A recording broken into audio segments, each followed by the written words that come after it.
pedir licença para poder entrar em tua casa. Venho também te dizer que neste canal você terá sempre palavras edificantes da parte de Deus. Por este motivo, sei que Deus tocará em teu coração para se inscrever no canal, para ativar o sininho e, através das notificações, poder compartilhar com outras pessoas que também precisam ouvir esta mensagem da parte de Deus. Amém?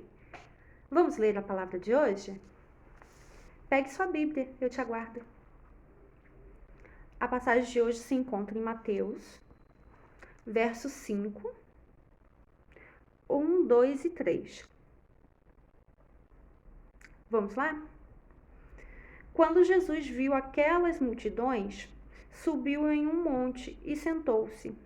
Os seus discípulos chegaram perto dele e ele começou a ensiná-los. Jesus disse: Felizes as pessoas que sabem que são espiritualmente pobres, pois o reino do céu é delas.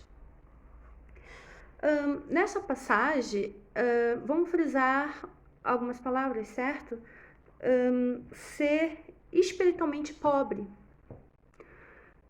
Para as pessoas do mundo, né, que se ajuntam com pessoas que não querem servir a Deus, ser espiritualmente pobre, para elas pode significar pobreza material, como não ter carro, não ter casa, não ter comida e até mesmo viver na miséria.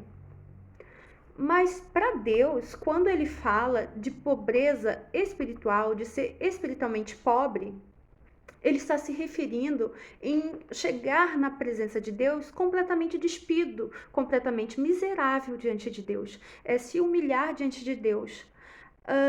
E essa humilhação tem que ser de coração, tem que despir o coração, abrir seu coração diante de Deus. As pessoas talvez tenham dificuldade de entender essa passagem, porque Deus ele fala em parábolas, né? E as parábolas realmente são difíceis de entender. E essa é uma bem-aventurança, é uma das primeiras bem-aventuranças de Deus. E através dela, a gente pode reparar que a gente vive em um mundo onde as pessoas estão assim completamente voltadas para bens materiais. As pessoas sempre colocam os bens materiais acima de tudo. As pessoas não buscam Deus primeiramente. As pessoas buscam primeiramente carro, casa, viagens, passeios, né, uma boa alimentação. Mas para a gente adquirir isso tudo e ter uma vida de qualidade realmente, a gente deve se humilhar diante de Deus, colocar primeiramente a nossa vida diante de Deus. Quando a gente fala colocar a vida diante de Deus, significa orar, jejuar, buscar a Deus em primeiro lugar. Quando a gente busca Deus em primeiro lugar, as demais coisas elas vão sendo acrescentadas em nossa vida. Ou seja, casa, carro, passeio, essas coisas automaticamente chegarão em nossa vida. E para isso, nós precisamos se dedicar por completo a Deus. Se entregar verdadeiramente a Ele, reconhecer que somos miseráveis de espírito, é reconhecer a grandeza de Deus em nossa vida. E quando a gente reconhece isso, Deus se agrada. Deus se agrada da nossa atitude perante Ele. E ser miserável de espírito também é ser humilde para as outras pessoas. Quando a gente conquistar os nossos bens, a gente não se engrandecer por isso, mas ser humilde diante disso. Reconhecer que a gente conquistou aquele bem material, seja ele qual for, através das orações, através da vontade de Deus para a nossa vida e não através da nossa vontade. Porque é Deus que decide o que devemos ter ou não ter. Ele quer que nossos bens materiais eles sejam bênção para nossas vidas e não maldição. E muitas das vezes, quando a gente vê muitas pessoas amarguradas que têm mansões e vivem sozinhas porque elas não conseguem colocar Deus como o seu único objetivo. Elas estão sempre buscando mais e mais, e quanto mais riqueza tem, mais elas querem, porque elas não se sentem preenchidas verdadeiramente diante de Deus. E para a gente se preencher verdadeiramente, a gente tem que se humilhar diante de Deus, a gente tem que ser miserável de espírito.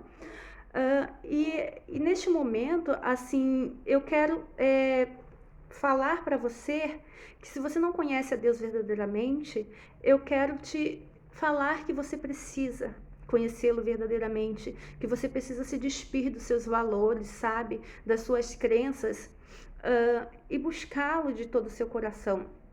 Ser miserável para algumas pessoas de espírito talvez não faça sentido. Tem muitas pessoas que não conseguem encontrar sentido nisso, que não conseguem crer em Deus como deveria. Mas se a gente parar para analisar, tudo vem através dele. É ele que nos abençoa, é ele que nos dá saúde, que nos dá vestimenta, que nos dá alimento. Principalmente a saúde, né? Se a gente não tiver saúde, o que adianta ter bens materiais? O que adianta ter isso tudo? Então, assim, eu profetizo sobre a sua vida que, a partir de hoje, você vai buscar primeiramente o reino de Deus, que você vai buscar primeiramente exaltar nosso Criador, e que através disso a sua vida vai ter abundância, mas não só de bens materiais, mas abundância de alegria interior, que no seu ser você venha a ser alegre, que você venha desfrutar dos seus bens com qualidade de vida, que você venha ter qualidade de vida para poder exalar, né, exalar a verdadeira humildade diante de Deus, exalar o verdadeiro amor